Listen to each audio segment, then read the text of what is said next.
স্যারকে দিয়ে প্রথমে শুরু করতে চাই। স্যার, আজকে প্রথমেই আমরা দেশের বিষয় নিয়ে আলোচনা করতে চাই, পরে আন্তর্জাতিক বিষয় নিয়ে। স্যার, দেশের ১২টা বাজবে কেন? এই প্রশ্নটি আজকে একটি বক্তব্য দিয়েছেন। আমি তার বক্তব্য উল্লেখ করতে চাই। আজকে আমি উল্লেখ করতে চাই যে প্রধানমন্ত্রী এবং বিরোধী দলের নেতা দুজনেই পরস্পর মুখোমুখি একটি বক্তব্য দিয়েছেন, একজন আরেকজনকে দোষারোপ করছেন। আমি তাদের দুজনের বক্তব্যই একটি উল্লেখ করতে চাই আলোচনা যাবার আগে। প্রধানমন্ত্রী তারেক রহমান বলেছেন, ফ্যাসিবাদ মুক্ত বাংলাদেশে কেউ কেউ অহেতুক ইস্যু তৈরি করে দেশে অস্থিরতা সৃষ্টির অপচেষ্টা শুরু করেছেন। এসব পরিস্থিতিতে তৈরি করে তারা নিজেদের অজান্তেই পতিত পরাজিত পলাতক স্বৈরাচারের পুনরুত্থানের পথ সুগম করছেন কিনা সেটি ভেবে দেখার আহ্বান জানাই। প্রধানমন্ত্রী এটি ভেবে দেখার আহ্বান জানিয়েছেন যে আসলে কেউ কেউ অহেতুক ইস্যু তৈরি করে অপচেষ্টা সৃষ্টি করছে কিনা, চেষ্টা করছে কিনা। জামায়াত আমিরের বক্তব্য একটু উল্লেখ করতে চাই আমি। দেশের ১২টা বাজবে আর আমরা আঙুল চুষব, এটা হবে না বলে হুঁশিয়ারি দিয়েছেন বিরোধী দলীয় নেতা ও জামায়াত ইসলামীর আমির ডাক্তার শফিকুর রহমান। জামায়াতের আমির জানান, সবকিছু দেখে মনে হচ্ছে আরেকটি বিপ্লব আসন্ন। সেই বিপ্লবের জন্য আমি দেশবাসীকে প্রস্তুতি নেয়ার আহ্বান জানাচ্ছি। তিনি বলেন, পাপের পরিণতি পেতে কিছুটা সময় লাগে, কিন্তু একসময় সেই পাপই পচে গিয়ে ঝরে পড়ে। এখন সেই পাপে পতন ধরেছে। সরকার যদি তা বুঝতে পারে তাহলে ভালো, না বুঝতে পারলে তাদের পতন কেউ ঠেকাতে পারবে না। আল্লাহর কসম করে বলছি, বাংলার জমিনে কোনো ফ্যাসিবাদকে আমরা সহ্য করব না। স্যার, আপনি দুজনের বক্তব্য শুনেছেন। আজকে আমরা একটি দিন পার করছি যে গণ অভ্যুত্থানের দ্বিতীয় বর্ষপূর্তি পেরিয়ে গেছে। ঠিক এই বর্ষপূর্তির প্রাক্কালে আমরা গত দুদিন ধরেই দেখছি যে ছাত্র সংগঠনগুলোর মধ্যেও একটা উত্তেজনা বিরাজ করছে দেশের বিভিন্ন জায়গায়, সেটি ছড়িয়ে পড়েছে। এক ধরনের বলতে পারেন যে মুখোমুখি, আজকেও বরিশালে সংঘাতে জড়িয়েছে। স্যার, আপনার কাছে কি মনে হচ্ছে যে দেশের ১২টা বাজার কথা কেন বলা হচ্ছে? দেখেন, দেশের ১২টা বাজার কথা বলা হয় কেননা সরকার এখন যে ক্ষমতায় রয়েছে, এই যে কয়েক মাস হয়ে গেল, তার যথেষ্ট উপলব্ধি হওয়ার কথা প্রধানমন্ত্রীর তার নিজের যে ব্যক্তিগত সামর্থ্য রয়েছে, শক্তি রয়েছে, সেটাকে তিনি কার্যকরভাবে এমনভাবে প্রয়োগ করা উচিত ছিল, যেটা এখনও করছেন না। যে দুর্নীতি তার আশেপাশে, দুর্নীতি ও ক্ষমতার অপপ্রয়োগ যারা করে, তাদেরকে সারা জাতি স্পষ্ট ইঙ্গিত দিয়ে, আঙ্গুল দিয়ে দেখিয়ে দিয়েছে। বিরোধী দলের নেতা কি বলছে তার চেয়েও ইম্পর্ট্যান্ট হচ্ছে এই যে আমাদের যে বিরোধী দলে যে ছাত্র নেতারা রয়েছে, যাদের একটা কোয়ালিশন জয়েন করেছে এই গভর্নমেন্টের সাথে, স্পষ্টভাবে তুলে ধরেছে যে এখানে আমাদের সবচেয়ে বড় সমস্যা হচ্ছে কিছু ব্যক্তি যাদের চরিত্র সংশোধন করা অসম্ভব, এবং এইসব ব্যক্তি, তাদের কোনো ভূমিকাই ছিল না এই জুলাই আন্দোলনে, অথচ তারা এখন সম্পূর্ণভাবে এই জুলাই আন্দোলনের ধারণায় যারা যারা ইনভলভড, তাদের এমনভাবে অপমান করছে এবং এমনভাবে এই দেশের দুর্নীতির ধারণাকে প্রশ্রয় দিচ্ছে। কাদের কথা বলছেন স্যার? আমি এখন নাম ধরে বলবো না, কিন্তু এটা তো আমরা সবাই জানি যে এই যে তারেক প্রধানমন্ত্রী তার আশেপাশে একেবারে কাছে সব সময় লেগে থাকে, অথচ এমন লোক যে এই জুলাই যে চেতনা ছিল, যে এই সংস্কারের যে ধারণা, এখানে একেবারেই পুরাপুরি এই সংস্কারের ধারণাকে স্যাবোটাজ করছে, এবং এদেরকে দায়িত্ব দেওয়া হয়েছে এই সংস্কার কমিটিতে, এমন ব্যক্তিদের বসানো হয়েছে যারা একদম কন্ট্রোভার্সিয়াল, একদম তাদের জনগ্রহণযোগ্যতা নাই, এবং হাতে গোনা জাস্ট কয়েকজনকে আইডেন্টিফাই করা যায়। আমার মনে হয় এটা খুবই সুস্পষ্ট আমি কাদের কথা বলছি, কেননা এরা বিএনপির ইমেজকে ধূলিসাৎ করছে। এদের যেখানে বিএনপিতে ত্যাগী নেতা ছিল, যারা দীর্ঘ সময় এই 16 বছরে প্রচুর মূল্য দিয়েছে, তাদের বেশ কিছু নেতাকে এখনও কিন্তু স্বীকৃতি দেওয়া হয়নি, গ্রহণযোগ্য করা হয়নি। এটা একেবারেই এই বিএনপির ঊর্ধ্বতম প্রধানমন্ত্রীর আশেপাশের যে কয়েকজন রয়েছে, এদের জীবনের এরা এমন একটা পর্যায়ে চলে আসছে যারা একেবারে এক্সপোজড, এবং এরা এক্সপোজড হবে আগামীতে। এই যে এস আলমের যে বিশাল দুর্নীতি, শত শত কোটি টাকা লুট করেছে, সেই এস আলমকে কারা রিহ্যাবিলিট করতে চেষ্টা করছে? কারা এস আলমের এই সম্পদকে ব্যবহার করে বিএনপির ইমেজকে ধ্বংস করছে? এই এস আলমকে যেখানে তাকে কারারুদ্ধ করে তার সমস্ত সম্পদ ইয়ে করা উচিত, জব্দ করা উচিত, সেটা না করে এখন দেখা যাচ্ছে যে এই লোককে ব্যাংকগুলায় নাকি আবার রিহ্যাবিলিটেড করার প্রক্রিয়া চলছে। ভাগ্যিস বিরোধী দল এগুলো এক্সপোজ করে দিয়েছে। আমি তো মনে করি এখন দেশের সবচেয়ে উৎকৃষ্ট শক্তি হচ্ছে আমাদের যে এই যারা এখন ছাত্র নেতৃত্ব, যারা প্রচুর সাহস নিয়ে কথা বলছে, জামাতের সাথে তাদের একটা সম্পর্ক গড়ে তুলতে হয়েছে যাতে তারা একটা প্ল্যাটফর্ম পায় সংসদে কথা বলার, এবং কথা তারা বলছে, এমনভাবে বলছে যে এই নতুন প্রজন্মের ভবিষ্যতে তারা যে একটা রাজনীতি দেখতে চায়, জুলাই বিপ্লবের ফলে যে রাজনীতি আসার কথা, যে রাজনীতি এখনও গড়ে ওঠেনি, সেটা যেন গড়ে ওঠে তার পক্ষে কথা বলছে। আমার মনে হয় প্রধানমন্ত্রী এগুলোর থেকে বের হয়ে আসবে শিগগিরই। তিনি ক্যাবিনেট রিশাফল করবে, সেখানে আমরা জানি না কে রিশাফলড হবে, তবে জাতি যেটা চায়, যেটা বিএনপির আমার মনে হয় সিংহভাগ সদস্যরা যেটা আশা করে, তারা মনে করে যে জুলাই বিপ্লবকে সম্পূর্ণ শ্রদ্ধার চোখে দেখে জুলাই বিপ্লবের স্পিরিট অ্যান্ড লেটার সেটাকে ফলো করতে হবে। এবং এখানে যারা বাধা হয়ে দাঁড়াচ্ছে তারা কখনো প্রধানমন্ত্রীর শুভকাঙ্ক্ষী হতে পারে না।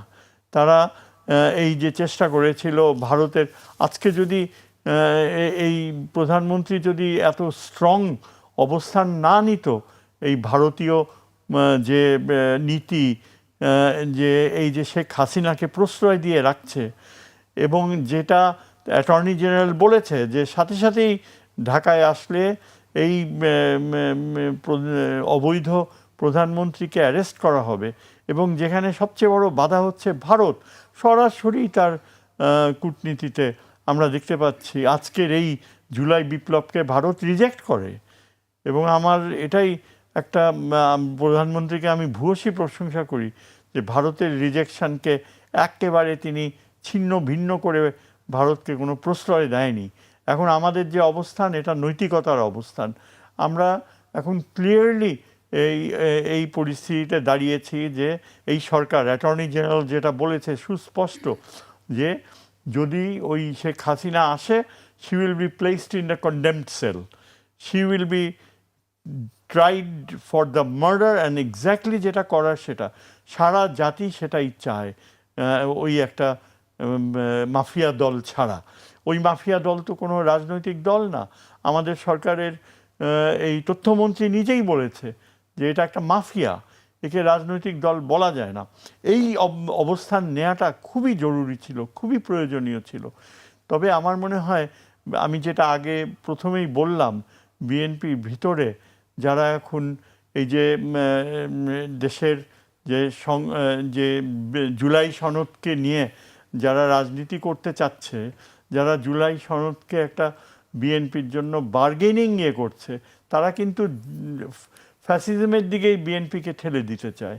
তারা কিন্তু এমন কিছু সংশোধন শব্দটা তারা বাধ্য হয়ে চাপের মুখে বাদ দিয়ে এখন বলছে সংস্কার। কিন্তু সংস্কার করতে হলে একেবারে সমতার ভিত্তিতে যারা বিরোধী দলে রয়েছে তাদের অংশগ্রহণ অপরিহার্য। এখানে এমন কিছু অপরচুনিস্ট ভিতরে ঢুকেছে যাদের ক্লিন রেকর্ড নেই, যাদের যে রাজনীতি, যাদের ধারাবাহিক এই উত্তরাধিকার সূত্রে রাজনীতি, সেখানে ব্যাপক দুর্নীতির ছাপ রয়েছে। তারা কেন বসবে এই সংস্কারের কমিটিতে? তারা কেন থাকবে? কেন এস আলমের যে মেইন প্যাট্রন, সে এই সংস্কারের ধারণাকে করবে? সমস্ত জাতি ঘৃণা ভরে তাকে রিজেক্ট করছে, অথচ সে ছাড়তে চায় না।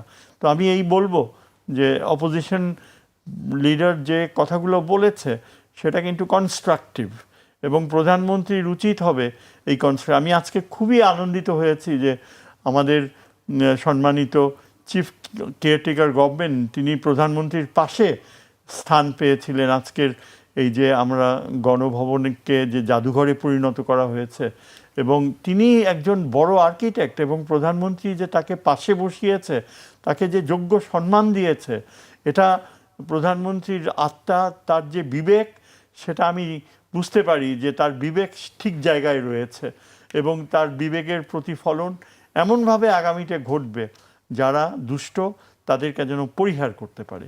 জি স্যার, বক্তব্য আমরা শুনছিলাম, খুব অনেক মনোযোগ কথাই দিয়ে শুনছিলাম। শুনেছি। মনে হচ্ছে স্যারের ক্লাস আমরা আছি।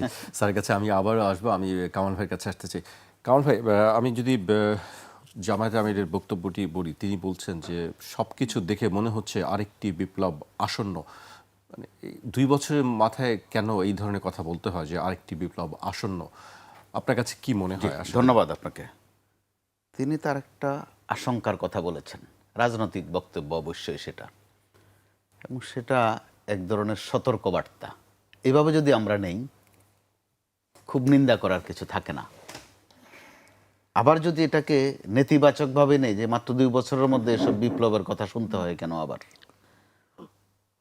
স্যার আন্তর্জাতিক বিষয়াদি নিয়ে বাংলাদেশের একজন তারকা ব্যক্তিত্ব, আমাদের সৌভাগ্য যে আমরা স্পষ্ট কথা বলার লোকজন কিন্তু ইদানিং পাই না, অথবা পাই মনে মনে একটা লালন করেন, ধারণ করেন আর একটা, স্যার, চর্চা করেন সবসময় গিয়ে আর কিন্তু একটা, আমরা আবার পাই মুখে স্যার। বলেন আর একটা।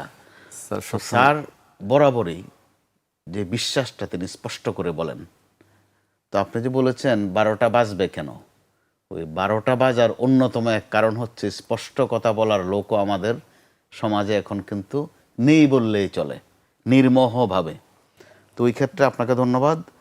স্যারের প্রতি তো শ্রদ্ধা আছেই, যে আমি কিন্তু খুব মনোযোগ দিয়ে শুনেছি স্যারের কথাগুলো। এখন সমান্তরালে স্যার কিন্তু সরকারের মঙ্গল কামনা করেছেন। সমান্তরালে বিরোধী দল যে সতর্ক করছে সরকারকে, সেটাকেও ইতিবাচকভাবে নিয়েছেন। আমরা এইভাবে নিতে পারি না, কিন্তু আমরা একটা ব্যবধান তৈরি করে ফেলি, যে কোনো বিষয় নিয়ে আমরা ব্যবধান তৈরি করে ফেলি। প্রধানমন্ত্রী তো যথার্থ বলেছেন যে ইস্যু তৈরি করার অপচেষ্টা আছে, পরিস্থিতিকে গোলমাল বাঁধানোর। ইস্যু তৈরি করার কোনো দরকার নাই, তো আমরা তো ইস্যুর বারুদের মধ্যে আছি এখনো। আমরা যদি আবেগ কাতর হই, যে দিনটা মাত্র পার হলাম এই কিছুক্ষণ আগে, আবেগ কাতর হলে সেটার নাম 36 জুলাই, আবার বাস্তবতার নিরিখে 5 আগস্ট। তো এইরকম একটা দিনে আমিও ইতিবাচকভাবে নিতে চাই যে প্রধানমন্ত্রী একটা বিষয়কে অ্যাড্রেস করেছেন, যে কেউ যেন বাড়তি ইস্যু তৈরি করে পরিস্থিতি ঘোলাটে না করেন, অর্থাৎ তার কাছে নিশ্চয়ই কিছু মেসেজ আছে। একইভাবে যখন বিরোধী দলীয় নেতা কিছু সতর্ক করেছেন, সতর্ক করারও দরকার আছে। স্যার কিন্তু কয়েকটা বিষয় স্পষ্ট বলেছেন, এভাবে কেউ বলতে চান না। দোষারোপ কিন্তু একে অপরকে করছেন। সেটাও তো দোষারোপ করা অর্থ তো সতর্ক করা। কারণ বাংলাদেশের রাজনীতিতে আমরা যে শেখ হাসিনাকে স্বৈরাচার বলে দিচ্ছি তিনি স্বৈরাচার, কিন্তু তাকে স্বৈরাচার বা ফ্যাসিস্ট করার পেছনে যে বন্দনা ছিল, প্রশংসা ছিল তখনকার বিরোধী দলের, আমাদের কিন্তু এগুলো মনে আছে। আওয়ামী লীগের নেতারা শেখ হাসিনার এত প্রশংসা করেন নাই, তখনকার বিরোধী দল দিনভর যেভাবে প্রধানমন্ত্রীর ওই শেখ হাসিনার প্রশংসা করতেন। সেই ক্ষেত্রে আমি এখন যেটা বললাম এটা আংশিক হয়ে যায়। আমাদের এই গণমাধ্যম থেকেও আমরা কিন্তু কম করিনি, যাচ্ছে তাই প্রশংসা আর বন্দনা স্তুতি গাওয়ার মধ্যে ছিলাম। এগুলোর যোগফল কিন্তু তাকে ফেসিস্ট হতে আরো সমৃদ্ধ করেছে। তো সেই দৃষ্টিভঙ্গি থেকে আপনি ভাবলে আজকের বিরোধী দল সরকারকে সতর্ক করেছে। তো কিন্তু আফসোসের বিষয় যে এই জায়গাটা, সরকারের দিক থেকে আহ্বান জানানো হচ্ছে, তার মানে সতর্ক আছে, বিরোধী দল থেকেও সতর্ক করা হচ্ছে। এর মধ্য দিয়ে আমরা দেখলাম যে এক শনি ঘুরছে, বৃহত্তর সিলেট দিয়ে ঘুরতে ঘুরতে ঢাকায় চলে আসলো শনিটা, ঢাকা থেকে চলে গেল বরিশাল অঞ্চলের দিকে। তাও আবার কোন সময়টায়, যখন জুলাই অত্যন্ত প্রাসঙ্গিক, একটা বর্ষপূর্তির সময়ে এগুলো কিন্তু বাজে বার্তা দিচ্ছে, যে এগুলো কি তারা নিজেরা করছে, নাকি তাদেরকে দিয়ে করানো হচ্ছে, নাকি তারা কারো শিকার হচ্ছে। আপনি ফুটেজগুলো বোধহয় খেয়াল করেছেন অবশ্যই। হেলমেট আবার দেখেছি আমরা, হেলমেট বলতে আমরা হেলমেট লিগ বলতাম, হাতুড়ি লিগ বলতাম। তো গত 2-3 দিনের যে পারফরমেন্স দুই দলের, খবর নিচ্ছে কে জিতেছে, কে হেরেছে, কে বেশি পেরেছে। তো ঢাকার যে চিত্র, আলিয়া মাদ্রাসায় বোধহয় শিবির একটু ভালো করেছে, বাদ বাকি জায়গাগুলোতে তারা মার খেয়েছে। তো তাদের মধ্যে হেলমেটের ভিতরে অন্য কেউ লুকানো আছে কিনা, কারণ গুপ্ত সুপ্ত এই শব্দগুলো একটা সময়ে খুব আলোচিত ছিল, সমালোচিত ছিল। আলোচনা আর সমালোচনার মধ্য দিয়ে তথ্য বের হয়ে গেছে যে কে কোথায় কোন পরিচয়ে ছিল। তো এখনো যে নমুনা আমরা দেখছি হেলমেটের ফাংশন, তার উপর চোখ তুলে ফেলা, চোখ তুলে ফেলা কিন্তু খুব সিগনিফিক্যান্ট। 24 জুলাই আগস্ট আন্দোলনের যে নিহতর সংখ্যাগুলো আপনি খেয়াল করে দেখবেন, অধিকাংশর গুলিটা করা হয়েছে চোখ বরাবর, কপাল বরাবর, গলা বরাবর। এখনো সময়ের ব্যবধানে আপনি দেখেন এই পক্ষগুলোর ছাত্রদল, এনসিপি, শিবির, সিলেট অঞ্চলে চোখ তুলে ফেলা হলো একটা ছেলের। এই চোখটা আর ফেরত আসবে না। তারা হয়তো তাদের ভুল শুধরাবেন, কোনটা শুদ্ধ করেছেন, কোনটা ভুল করেছেন, আবার কোলাকুলি করবেন। তো ওই সময় যখন ওই ছেলের মা এসে বলবে তোমরা তো আবার কোলাকুলি করলে, আমার ছেলের চোখটা একটু ফিরিয়ে দাও, সেটা কিন্তু আর তারা পারবেন না। এমনিতে চোখ হারা অসংখ্য আহত কিন্তু এখনো বিভিন্ন হাসপাতালে, জুলাইয়ের ওই আন্দোলনের সময়ের চোখ হারা। তার উপর এরকম একটা সময়ে যখন জুলাইকে স্মরণ করার বিষয় যদি কোনো ত্রুটি থেকে থাকে পথ পরিক্রমায়, সেগুলো শুধরানোর কথা। ওই সময় তারা যেভাবে সংঘাতে লিপ্ত হচ্ছেন, এটা কিন্তু তখন ওই যে ডাক্তার সাহেব যেটা বললেন, ডাক্তার শফিক সাহেব, যে আর একটা বিপ্লব বুঝি স্মরণ করিয়ে দিলেন। সবসময় বিপ্লব, আন্দোলন এগুলো শুনতে কিন্তু ভালো লাগে না স্যার। যুদ্ধের সাথেও কিন্তু আমরা শব্দ একটা ব্যবহার করি, ওয়ার অ্যান্ড পিচ, মাঝে মধ্যে একটু শান্তি লাগে। তো বিপ্লব শুনতে ভালো লাগে, একটু তেজ আসে শরীরে, বলতে একটু কাঁপুনি আসে, কিন্তু সবসময় সেটা প্রত্যাশিত নয়। এখন বিপ্লবের সময় নয়। সতর্ক করতে পারেন, সতর্কতার ভাষা আছে। দুই দলেই কিন্তু বুঝবান লোক আছেন। স্যার যেভাবে স্পষ্ট করে বেশ কিছু ইঙ্গিত দিয়েছেন, এগুলো যদি সরকারি দলের লোকজন শোনেন মনোযোগ দিয়ে, এখানে দুইটা বিষয় আছে। শুনলে রাগ করার লোকজনও পাবেন, অসংখ্য লোকজন পাবেন যে স্যার এই সময় এসে এগুলো কি বলে। এগুলো কিন্তু 10 কথার এক কথাই বলে দিয়েছেন। আবার কেউ কেউ এখান থেকে তথ্য নিতে পারেন নিজেকে সমৃদ্ধ করার জন্য। কোনটা তারা নেবেন এটা তাদের বিষয়। কিন্তু এগুলো করতে গিয়ে তারা কিন্তু আমাদেরকে একটা 12টা বাজানোর দিকে নিচ্ছেন। এখানে মনে রাখতে হবে, 12টা যখন বাজাবেন, বাজনা তুলবেন, ওই বাজনার মধ্যে তাল থাকে, লয় থাকে। আবার 12টার পর কিন্তু একটা বেজে যায়, অর্থাৎ কিছু একটা হয়ে যায়। তো সেই জায়গা থেকে তারা নিশ্চয় উপলব্ধি করবেন যে 12টার এই মোহনার মধ্যে তারা কিছু একটার মধ্যে আবার পড়ছেন কিনা অথবা পড়তে যাচ্ছেন কিনা। জি, কামাল ভাই, আপনার কাছে আসবো। আমি স্যারের কাছে আসতে চাই। স্যার, ছাত্রদের মধ্যে, আমি ছাত্র সংগঠনগুলোর মধ্যে যে সংঘাতটা আবার জড়িয়ে পড়েছে আমরা দেখছি সম্প্রতি, মানে আপনার কাছে কি মনে হয়, কারণ কি? এটি কি শুধু আধিপত্যের কারণে, নাকি আসলে এটির সঙ্গে আরও অন্য কোনো সম্পর্ক আছে বলে আপনার মনে হয়? নিশ্চয়ই এমন কোনো অন্য কিছু সম্পর্ক রয়েছে যেটা দুরূহ এবং যেটা সম্পর্কে আমরা এখনো স্পেসিফিক্যালি জানি না। আর আমরা তো সবাই জানি যে এই দেশে সব কিছুই সম্ভব। এই দেশে আপনার গোয়েন্দা বাহিনী পর্যন্ত ব্যবহৃত হয় এই ধরনের একটা ডিভিশন ক্রিয়েট করার জন্য। বিভিন্ন ক্ষেত্রে অতীতে আমরা দেখেছি। আমরা এখনও বলতে পারি না যে আমাদের গোয়েন্দা বাহিনীগুলো কি এখন পরিচ্ছন্নতার পথে আছে কি না। আমরা তো আশা করব যে তারা আগেকার সেই এই ফ্যাসিস্ট আমলে যেভাবে ব্যবহৃত হয়েছে, এখন আর এই দেশে বিভাজন সৃষ্টি করার প্রক্রিয়ায় তারা যেন ব্যবহৃত না হয়। এরপরে আমার মনে হয় যেটা আমাদেরকে খুবই আক্রান্ত করে, ইয়ে করে, যে এখানে সবাই খুব সেন্সিটিভ এবং খুবই কশাসলি দেখছে যে এই সরকারের যে ছাত্র সংগঠনটি, ছাত্রদল, তাদের আচরণ কেমন, যার ফলে তারা বিভিন্ন শিক্ষা প্রতিষ্ঠানে নৈতিকতার সমর্থন পাবে কি না। তাদেরকে একটা জিনিস কিন্তু তাদের মনে রাখতে হবে যে ছাত্রলীগের সময় ছাত্রলীগ একচেটিয়াভাবে তাদের মূল্যবোধকে চাপিয়ে দিয়েছে, কেউ মুখ খুলতে পারতো না, যার ফলে এই এক্সপ্লোশনটা ঘটেছে গত জুলাইয়ে, যে একেবারে স্বতঃস্ফূর্তভাবে সাধারণ ছাত্ররা প্রত্যেকটা বিশ্ববিদ্যালয়ে তাদের যে ভোটিং রাইট প্রয়োগ করেছে। একটা অভূতপূর্ব আনএক্সপেক্টেড বাস্তবতা যে যেই সংগঠনটি কে বলা হয় যে স্বাধীনতার পক্ষের শক্তি বিপক্ষের শক্তি ৭১-এ, তারাই একেবারে সুইপ করে চলে আসলো সমস্ত বিশ্ব পাবলিক ইউনিভার্সিটিগুলোতে, এমনকি প্রাইভেট ইউনিভার্সিটিগুলোতেও। এটার ইঙ্গিত কি? এটার ইঙ্গিত হচ্ছে যে সাধারণ ছাত্ররা কিন্তু মূল্যবোধকে প্রাধান্য দেয়। আপনি ৭১-এর কথা বলবেন, আপনি ৭১-এর ধারণার কথা বলবেন, অথচ কাজের বেলায় আপনার সামান্য সহনশীলতা থাকবে না। আজকে ওই পর্যায়ে আমরা যাওয়ার কালো মেঘ দেখতে পাচ্ছি যে এই যে সরকারি দলের সংগঠনটি, তাদেরকে বারবার চিন্তা করতে হবে যে সাধারণভাবে তারা যদি লাঠিসোঁটা নিয়ে, রামদাও নিয়ে তারা বের হয়, আমরা মিডিয়াতে এটা বারবার দেখতে পাচ্ছি। এখন তো আবার আপনার মিডিয়া শুধু তাৎক্ষণিক না, কয়েকদিন পরে আপনি বারবার রিপিট করে ওই পডকাস্টগুলোতে দেখতে পান যে কি হচ্ছে না হচ্ছে। এগুলো সব কিন্তু দর্শন করছে সাধারণ জনগণ, কোটি কোটি মানুষ। এবং এটা অত্যন্ত দুশ্চিন্তার বিষয় যে আমি নিজেই দুশ্চিন্তাগ্রস্ত বোধ করি যে সরকারের যে ছাত্রদল, তারা কি সাধারণ ছাত্রদের কাছে এমন কিছু করছে যে তারা গ্রহণযোগ্যতা হারাবে? সেটা যদি হয় তাহলে কিন্তু তাদের জন্য এটা একটা বড় অশনি সংকেত। তখনই তারা যাদেরকে রাইভাল মনে করে, যাদেরকে এই যে একদিকে ছাত্র শিবির, আবার অপর দিকে যে ছাত্রদের যে পলিটিক্যাল পার্টি যারা জামাতের সাথে কোলিশনে রয়েছে, পার্লামেন্টে রয়েছে, এদের প্রতি তখন কিন্তু সাধারণ ছাত্ররা বাধ্য হয়ে ঝুঁকে পড়বে। এবং এভাবেই কিন্তু নতুন করে দেশে একটা আগুন জ্বলার, স্পার্ক হওয়ার পরিস্থিতি সৃষ্টি হয়।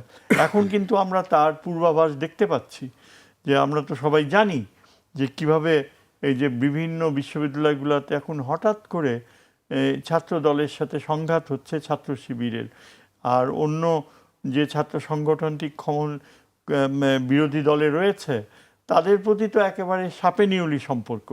এটা তো তাদেরকে কিভাবে করবে, এটা অনেক কঠিন কাজ।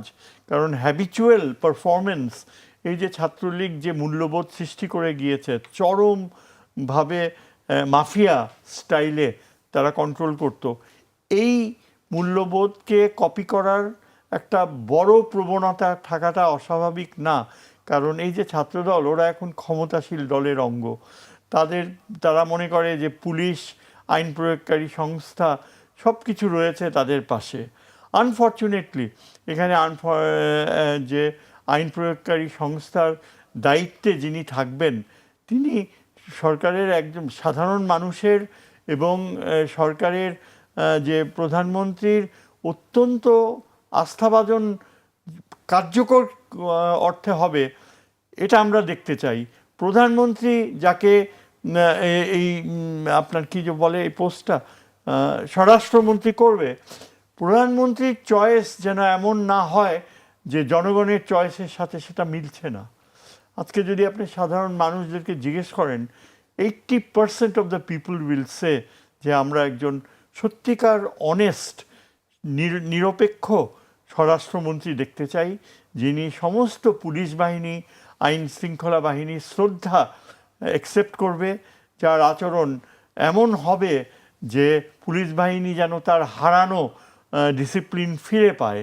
এবং সেটা যদি ঘটতো তাহলে কিন্তু ছাত্রদল কখনো অস্ত্র নিয়ে রাস্তায় নামতে সাহস পেত না। কখনো কিন্তু ছাত্রদল যে ওই আবার ছাত্র শিবিরকে পিটাবে, আবার আধিপত্যর সংস্কৃতি তৈরি করবে বিশ্ববিদ্যালয়গুলোতে, এটা হতো না।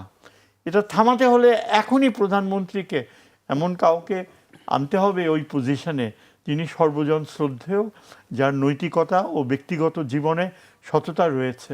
এমন কাউকে পাওয়া তো কঠিন না। বিএনপিতে এমন মানুষ রয়েছে যাকে ব্যবহার করা হয়নি। আমি তো মনে করি যে সেরকম কিছু আমার নির্দ্বিধায় আমি বলতে পারি। যেমন বিএনপির একজন সিনিয়র নেতা হচ্ছে ডক্টর মঈন খান, যার কথা ভাষণ হচ্ছে। মঈন খান একজন অত্যন্ত সম্মানজনক শিক্ষাবিদ, তার ব্যক্তিগত জীবনে তিনি অনেস্ট, তিনি খুব সহজে রিপ্লেস করতে পারে, স্বরাষ্ট্রমন্ত্রীর দায়িত্ব তিনি নিতে পারে, এবং আমার মনে হয় সাধারণ মানুষ তার প্রতি আস্থা রাখবে। আমি একজনের নাম এমনি সাজেস্ট করলাম, কিন্তু এরকম কাউকে ওই পজিশনে থাকতে হবে যার ব্যাপারে কোনো কন্ট্রোভার্সি নাই। না হলে এই যে আগুন জ্বলে উঠছে, আগুন স্পার্ক আমরা দেখতে পাচ্ছি, এই স্পার্ক কিন্তু কিসের রূপ নেয় কেউ বলতে পারে না। আর সবচেয়ে বড় কথা হচ্ছে বিশ্ববিদ্যালয় ও কলেজগুলোর এই যে হাজার হাজার সাধারণ ছাত্র, যখন এইসব সাধারণ ছাত্র বুঝে যে আবার দেয়ালে তাদের পিঠ ঠেকে যাচ্ছে, আবার একটা নতুন শক্তির উৎস তাদের যে কথা বলার অধিকারকে কেড়ে নিতে পারে, তখনই কিন্তু আবার ওই সেই জুলাইয়ে যা ঘটেছে তার মতো আবার একটা কিছু একদম আনএক্সপেক্টেডলি নাটকীয়ভাবে ঘটে যেতে পারে। এটা অসম্ভব কিছু না। আমল ভাই, আমি যদি একজন নিরপেক্ষ জায়গা বা সাংবাদিক হিসেবে আমি আপনার কাছে জানতে চাই যে আসলে গত 2 বছরে আপনি কি দেখলেন আসলে? ধন্যবাদ আপনাকে, এটাও গুরুত্বপূর্ণ প্রশ্ন। 2 বছরে ডক্টর ইউনূসের সময়টা একভাবে দেখেছি, আর গত 6 মাস আরেকভাবে দেখছি। তো এখানে খুব প্রাসঙ্গিক স্যার যেটা বলছিলেন, ছাত্রদল শুধু একটা সংগঠন নয়, একটা ফ্যাক্টর কিন্তু এই সময়ে বাংলাদেশের জন্য সাবজেক্ট। কেন? যেহেতু ছাত্রলীগ এই ধরনের কাণ্ডকীর্তি করে গেছে, জুলাইকে যখন আমরা আলোচনা করতে যাব, নানান ঘটনা সামনে আসবে, ওখানে মোটা দাগে ছাত্রলীগ নামে একটি সংগঠন আসে। আপনার বোধহয় মনে থাকার কথা, তখনকার যিনি আওয়ামী লীগের সাধারণ সম্পাদক ছিলেন, প্রতিদিনে ওনাকে নিয়ে আমাদের হেডলাইন করতে হতো, ওনার খিঁচুনি দেখাতে হতো। একটা পর্যায়ে তিনি বলেছিলেন যে এইসব ছাত্রদেরকে দমাতে আমাদের ছাত্রলীগে যথেষ্ট। খেয়াল করেন কথার ওজন কোন জায়গায়। এগুলো মানুষ ভালোভাবে নেয়নি। তো ছাত্রদলের কথা বলছি এই কারণে, ছাত্রদলের মধ্যে মানুষ ছাত্রলীগের ছায়া দেখতে চায় না। তো আবার কে ছাত্রদল, কে ছাত্রলীগ, কে ছাত্র শিবির, তাদের কিন্তু কোনো ড্রেস কোড নাই যে ড্রেস দেখে বুঝে নেব যে কে কি। লীগ আসছে কোত্থেকে এখন এখানে? আসছে তো অনিবার্যভাবে, পারিপার্শ্বিকতায়, সার্কামস্ট্যান্সে আমরা কিন্তু নমুনা দেখছি। লীগ তো একটা নাম, বেসিক্যালি একটা আচরণ। কিন্তু তারা এখানে ওখানে আছে, এইটা নিয়ে আমরা কিন্তু পাল্টা বক্তব্য 2 দলের থেকেই অনেকবার শুনেছি যে এখানে ওরা পাত্তা দিচ্ছে, ওরা পাত্তা দিচ্ছে, তারা নিয়ে আসছে। অর্থাৎ তারা পাত্তা পেয়ে যাচ্ছে, এটা হচ্ছে সঠিক তথ্য। কারণ কে বেশি দিচ্ছে, কে কম দিচ্ছে, কে কাকে মোকাবেলা করার জন্য কাকে হায়ার করছে, এগুলো হয়তো কিছুদিন পরে আমরা নামধাম সহ জানবো, হয়তো ফুটেজও দেখব, কারণ এই অভিজ্ঞতা আমাদের আছে। তো তো এখন যে সংঘাতগুলো হচ্ছে, সংঘাতের কিছু উসিলা লাগে কিন্তু কখনো কখনো, যে হয়তো সামনে একটা নির্বাচন আছে। সচরাচর নির্বাচনটাকে আমরা দেখি, হোক এটা জাতীয় সংসদ নির্বাচন, হোক ছাত্র সংসদ নির্বাচন, স্থানীয় নির্বাচন, ইমিডিয়েটলি ওই ধরনের কিছু নাই। কি নিয়ে হয়? আপনি সিলেটের অঞ্চলটা দেখেন, যেটা শুরু হলো উৎপত্তি মৌলভীবাজার থেকে সিলেট পর্যন্ত, হবিগঞ্জ সহ। কি নিয়ে শুরু হলো? কয়েকটা মন্তব্য নিয়ে, কয়েকটা কটু কথা নিয়ে।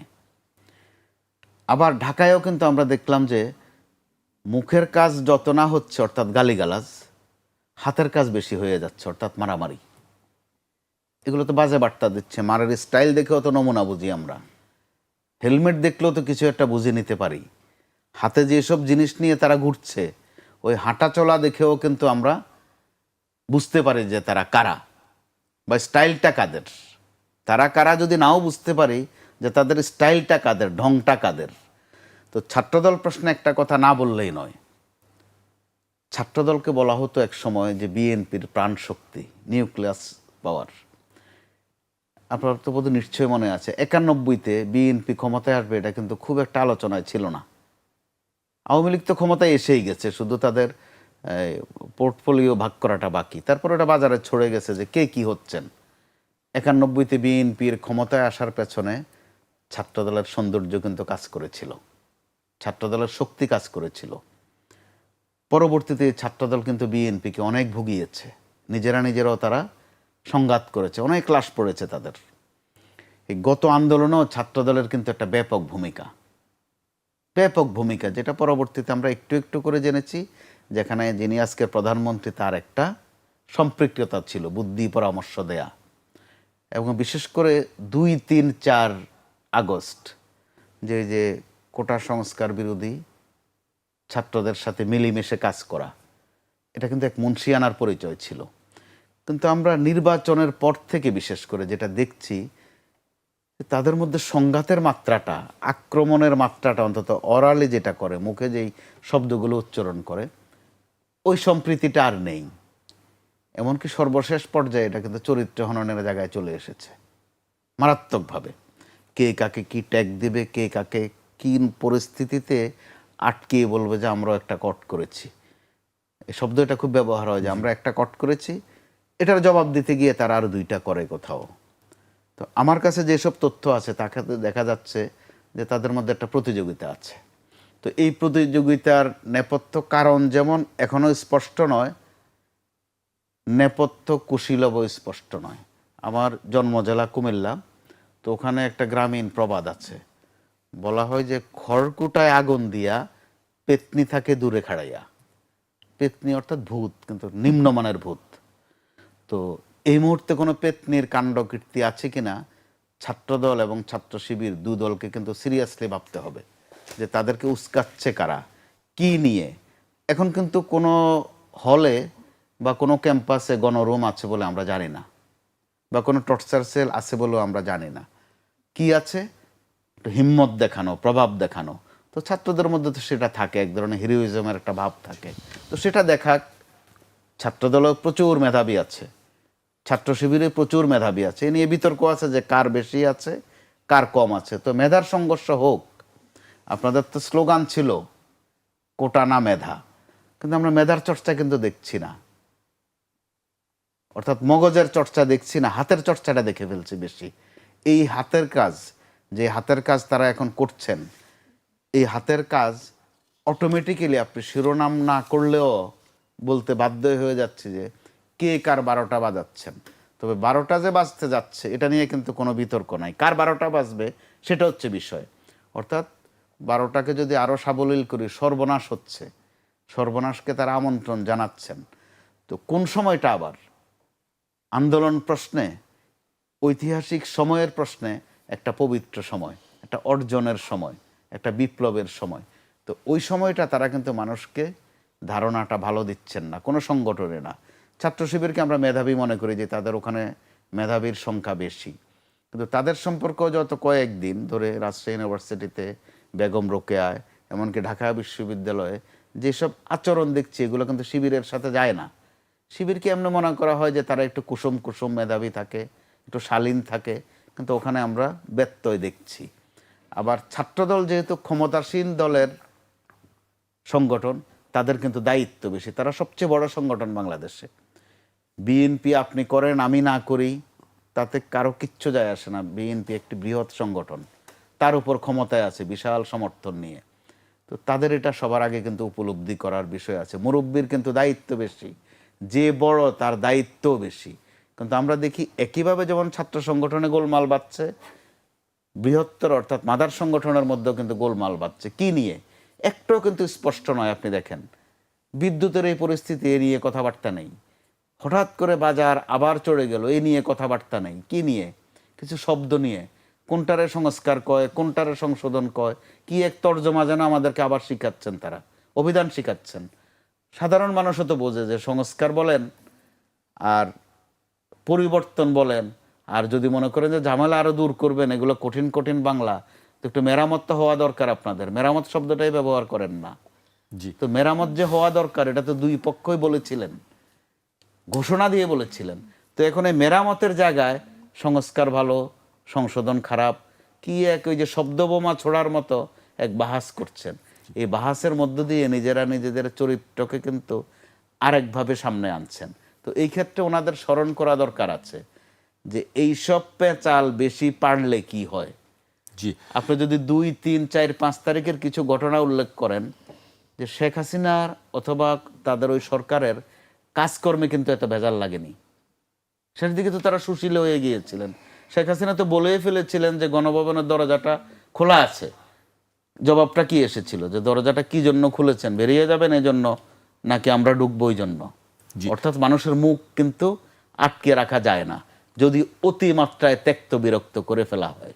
জি কামাল ভাই, আমি আপনার কাছে আবারও আসবো। আমি স্যারের কাছে আসতে চাই। স্যার, তিনি বেশ কয়েকবার শেখ হাসিনার প্রসঙ্গ তুললেন, আমি সেই প্রসঙ্গ ধরেই আসতে চাই। আমরা দেখেছি যে তার বক্তব্য প্রচার নিয়ে সরকারের পক্ষ থেকে একটি বক্তব্য দেওয়া হয়েছে এবং এর পাল্টা ভারত থেকে বলা হয়েছে যে শেখ হাসিনার বক্তব্যের ব্যাপারে ভারতের কোনো কিছু করার নেই বা এই বিষয়ে তারা কিছু জানেন না। আমরা সম্প্রতি যে সফর নিয়ে আপনার সাথে কথা হচ্ছিল স্যার, যে সার্জিও গোরের সফর নিয়েও অনেক আলোচনা আছে রাজনীতিতে এবং কূটনৈতিক মহলে ওইটি নিয়ে পক্ষে বিপক্ষে কথা চলছে। আপনি স্যার কিভাবে দেখছেন আসলে সার্জিও গোরের এই আলোচনাটা? আমরা জানি যে মার্কিন একজন কর্মকর্তা এই মুহূর্তে বাংলাদেশ সফর করছেন। ধন্যবাদ। প্রথমে হাসিনার প্রসঙ্গটা আপনি মেনশন করলেন। আমি তো মনে করি যে গভর্নমেন্ট যে স্ট্যান্ড নিয়েছে হাসিনার সম্পর্কে একদম absolutely objective. She will Indian high কমিশনারকে অলমোস্ট ওয়ার্নিং দেওয়া হয়েছে যে আপনারা কোনোভাবেই ইন্ডিয়া যেন এটাকে হাসিনার জন্য একটা প্ল্যাটফর্ম, পলিটিক্যাল প্ল্যাটফর্ম হিসেবে ব্যবহার না করে। এটা ইন্ডিয়া অনেক আগেই আশ্বাস দিয়েছিল এবং সেটা কিন্তু আমাদের এই ফরেন পলিসি অ্যাডভাইজার রিমাইন্ড করেছে ইন্ডিয়ান হাই কমিশনারকে। এবং দিল্লি থেকে আপনি যে কথা বললেন যে ত্রিবেদী, ওই যে তাদের যে জয়সওয়াল, ভেরি ডুবিয়াস ক্যারেক্টার, অত্যন্ত ডাবল স্ট্যান্ডার্ড, সামান্যতম নৈতিকতাও নাই তার এক্সপ্রেশনে। এত মিথ্যাচার করে এই লোক, একে মানে স্বাভাবিক একটা মানুষ যে ধর্মের প্রতি শ্রদ্ধাশীল রয়েছে এটাই বলা যায় না। সে হয়তো ভারতের এই পররাষ্ট্র নীতিকে, বাংলাদেশের প্রতি পররাষ্ট্র নীতিকেই রিফ্লেক্ট করে তাই এইভাবে এখন এই যে বলছে তারা যে তাদের কিছু করার নাই, তারা প্রাইভেট সংগঠন, এটা কোনো এক্সকিউজ হতে পারে না। এটা অ্যাবসলিউটলি একটা মানে আনফ্রেন্ডলি অ্যাটিটিউড বাংলাদেশের এই বর্তমান সরকারের প্রতি, এবং আমার মনে হয় দাঁত ভাঙা জবাব দেওয়া উচিত এর। আপনি এই প্রসঙ্গে সার্জিও গোরের কথা তুললেন। সার্জিও গোরের সফরটা আমার মনে হয় ইট ওয়াজ অ্যাবসলিউটলি এ সাকসেস সরকারের জন্য এবং আমেরিকার জন্য। তার প্রমাণ তো আমরা দেখতে পাচ্ছি, যতই রটনা রটাক না কেন, এত মানে অসহ্য এইসব মানে দুর্নাম যে সার্জিও গোরে কেন ইন্ডিয়ার সাথে রিপ্রেজেন্টেটিভের সাথে দেখা করলো, আওয়ামী লীগের সাথে দেখা করলো, এটা কি আমেরিকান ডিপ্লোম্যাটকে জোর করে বলে দিবেন নাকি? যে তাহলে তো ওই সাবের হোসেন চৌধুরীকে জেলে আটকে রাখা উচিত ছিল, সেটা তো গভর্নমেন্ট করেনি। সুতরাং যদি এখন সার্জিও গোর যে কথা বলে, রাজি হয় কথা বলতে, এখানে তো কিছু করার নাই গভর্নমেন্টের। আর এমন কোনো মহাভারত অশুদ্ধ হয়ে যায়নি, এটা একদম টোটালি ফেলিওর হয়েছে। আমেরিকা ইন্ডিয়ান হাই কমিশনে দেখা করলো, সে একেবারে ওই আমাদের সার্জিও দেখা করার পরেই সে সাথে সাথে প্লেনে ছুটলো দিল্লিতে। এই বৃদ্ধ বয়সে তো তার স্নায়ুর উপর চাপও পড়ে, এবং দিল্লিতে যে তিনি যা বললেন, আমার কাছে মোটেও মনে হয় না যে দিল্লিতে তিনি কোনো গুড নিউজ নিয়ে গিয়েছে। আমার তো ধারণা যে দিল্লিতে যে ওই যে cabinet committee on foreign policy, যেখানে নিজেই এই মোদি ছিল, তারপর তার defence minister, foreign minister, national security adviser, finance minister, এই কয়জন 4-5 জন ক্লোজ কমিটি ছিল সেখানে। যে আমার মনে হয় তো সার্জিও গোরের বাস্তবতা হচ্ছে যে সে ইন্ডিয়ান হাই কমিশনকে জানিয়ে দিয়েছে যে বাংলাদেশের সাথে আমেরিকার আলাদা এজেন্ডা রয়েছে, এবং ফরেন মিনিস্টারের সাথে যে আলোচনা হয়েছে এবং পররাষ্ট্র প্রাইম মিনিস্টারের সাথে যে আলোচনা হবে, এটা আমাদের মার্কিন যুক্তরাষ্ট্রের বাণিজ্য স্বার্থ নিয়েই আমরা আলোচনা করব। আপনাদের বিষয় তুলে ধরার সময়ও আমার নেই, আর সেটা আমাদেরও দায়িত্ব না। মোরলেস আমার মনে হয় সার্জিও গোর তাকে এটা জানিয়ে দিয়েছে যে আমেরিকা বাংলাদেশের সাথে দ্বিপাক্ষিক সম্পর্ক নিয়েই ডিল করে। ভারতের এজেন্ডা আমেরিকান অ্যাম্বাসেডার ক্যারি করবে এটা সম্ভব না। এটা যে আমি মনে করি দুইটা কারণে। একটা হচ্ছে যে ইনি শুধু ভারতে অ্যাম্বাসেডার না, ইনি হচ্ছেন দক্ষিণ ও সেন্ট্রাল এশিয়ার নিয়ে ডিল করে, তার ওয়াইডার রেসপন্সিবিলিটি আছে। এবং বাংলাদেশের এখন যে রোল, ডক্টর খলিল ইলেক্টেড হয়েছে জেনারেল অ্যাসেম্বলি প্রেসিডেন্ট, সবচেয়ে ইম্পর্টেন্ট জিনিস যে ফরেন সার্ভিস অফিসারদের মনে রাখা উচিত, এই ডক্টর খলিল আমেরিকান সাপোর্ট পাওয়ার ফলে 4টা ভোট নিয়ে সে এই ইন্ডিয়ান আর ইসরায়েলি লবিকে হারাইছে। ইন্ডিয়া প্রাণপণ চেষ্টা করছে ইসরায়েলকে নিয়ে মার্কিন যুক্তরাষ্ট্রকে তার পক্ষে রাখার জন্য, ওই সাইপ্রাসের পক্ষে ভোট আনার জন্য। পুরা ইউরোপ সাইপ্রাসের পক্ষে ছিল, পুরা আপনার একটা গোষ্ঠী। তার মধ্যে এই যে United states backed Khalilur Rahman, back Bangladesh, that is the more important thing. এবং আরও 3টা ভোট 3টা দেশের ভোট জোগাড় করেছিল। ওই কয়টা ভোট এত ইম্পর্টেন্ট ছিল যে ইন্ডিয়া কল্পনাও করতে পারে নাই যে বাংলাদেশ জিততে পারবে। এটা তাদের জন্য একেবারে হার্ট অ্যাটাক এর মতো অবস্থা হয়েছে। ইউরোপ মেনে নিয়েছে, কিন্তু ডক্টর খলিলের অসাধারণ মেধা, তার যে যোগাযোগ, এর ফলেই কিন্তু বাংলাদেশ এই এটা পেয়েছে। এটা আমার মনে হয় কিছু মানুষ বুঝতে চায় না। ডক্টর খলিলকে নিয়ে আজে বাজে যত রকমের মন্তব্য করে। ডক্টর খলিলের কানেকশনস আমেরিকাতে অসাধারণ, 22 বছর ছিল, এবং সে আমেরিকান ইন্টেলিজেন্স কমিউনিটির উপর তার পুরাপুরি একটা বিশ্বাসযোগ্যতা রয়েছে। আমরা তো নিশ্চিত যে এই যে ইন্ডিয়ান প্ল্যান চায়নাকে দূরে ঠেলে দেয়া, এই ধারণাকে প্রমোট করা বা আওয়ামী লীগকে এখানে বৈধতা দেয়া, এটা আমেরিকানদের, the Americans have not done it. US policy হচ্ছে যে বাংলাদেশে এই গভর্নমেন্টকে তারা সম্পূর্ণ কোঅপারেট করবে, এবং সেজন্যই কিন্তু সার্গি গোর যখন বের হয়ে আসলো, গাড়িতে ওঠার আগে কয়েকটা মিনিট মিডিয়া তাকে ধরেছে। কি কথা বলছে? সবচেয়ে ইম্পর্টেন্ট কথা, যেটা এই অনেকে ডিসরিগার্ড করে, যে তোমাদের প্রধানমন্ত্রীকে, your prime minister is treated in Washington with the highest regard, এই শব্দটিটা ব্যবহার করছে। আমেরিকান ফরেন পলিসিতে এই ধরনের শব্দ তাদের মিত্রদের বেলায়ও ব্যবহার করে না। Your prime minister is treated in Washington with the highest regard, সর্বোচ্চ সম্মানের সাথে তোমার প্রধানমন্ত্রীকে আমরা ওয়াশিংটনে দেখি। এর অর্থ কি? এর অর্থ হচ্ছে ভারতের আর ত্রিবেদীর গালে স্পষ্ট চপেটাঘাত। এই জন্য ত্রিবেদী হাপুস হাপুস করতে করতে প্লেনে উঠছে আর হাসিনার সাথে দেখা করছে। হাসিনা তো এখন কানতে কানতে শেষ। আসল কাহিনী হচ্ছে আজকে কিছু বলতে পারবে? আমেরিকার সাহায্য জীবনেও তার জন্য আসবে না। America is concern with the, এই যে দেখেন আমেরিকান প্যাসিফিক কমান্ডার একদিনের মধ্যে ঢাকায় চলে আসছে।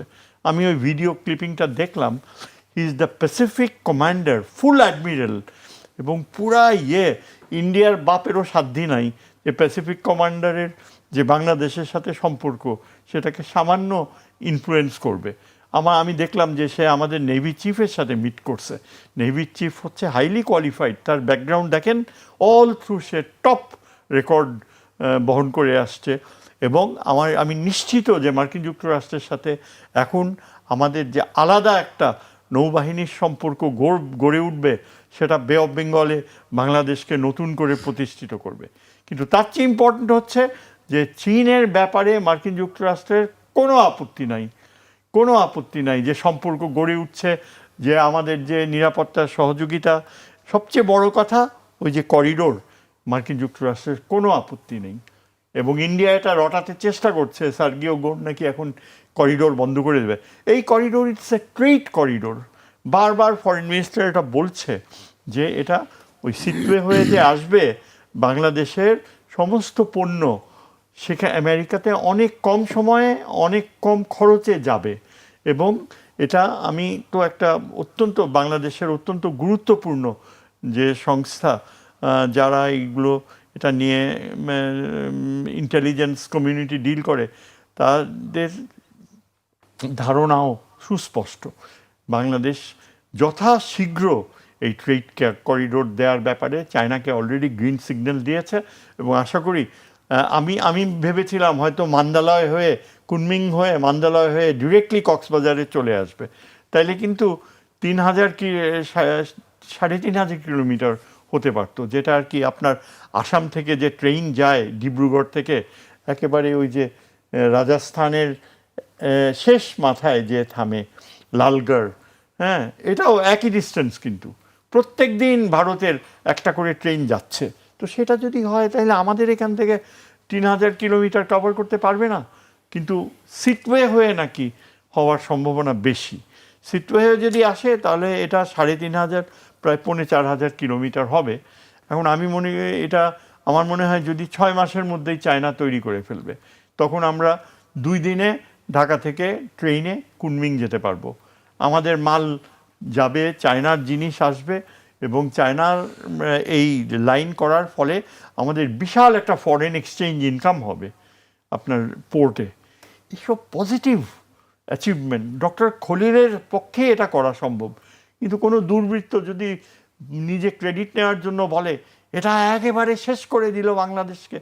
Doctor Khalil is an outstanding. সে যে ব্যালেন্স করতে পারছে, এই সময়টা এখন সবচেয়ে ক্রুশিয়াল পিরিয়ড আমাদের, সবচেয়ে ক্রুশিয়াল। কেননা আমরা এখন এই ট্রানজিশনে যাচ্ছি, ভারতকে পুরাপুরি প্রত্যাখ্যান করে আমরা চীনের সাথে যে সম্পর্ক করতে যাচ্ছি সেটা মার্কিন সমর্থন পাচ্ছে।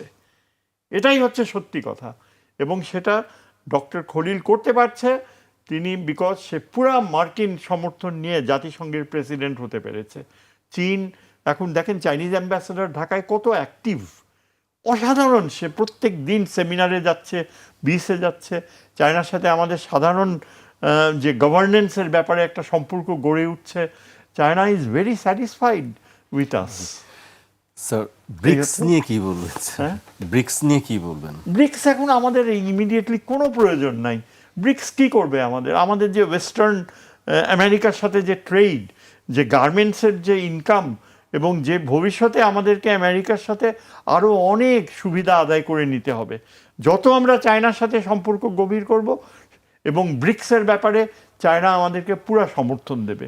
ব্রিক্সের আমাদেরকে সবচেয়ে বাধা দেবে কে? ইন্ডিয়া।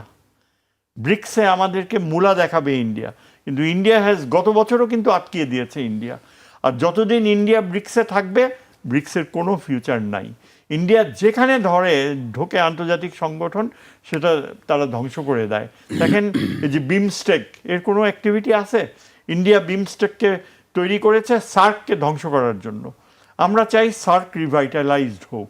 আমরা চাই ইন্ডিয়াকে ঘাড়ে ধরে নেপাল, ভুটান, শ্রীলঙ্কা, মালদ্বীপ, সবগুলা দেশ, বাংলাদেশ, পাকিস্তান, আফগানিস্তান, ঘাড়ে ধরে ইন্ডিয়াকে এখন বাধ্য করা হবে।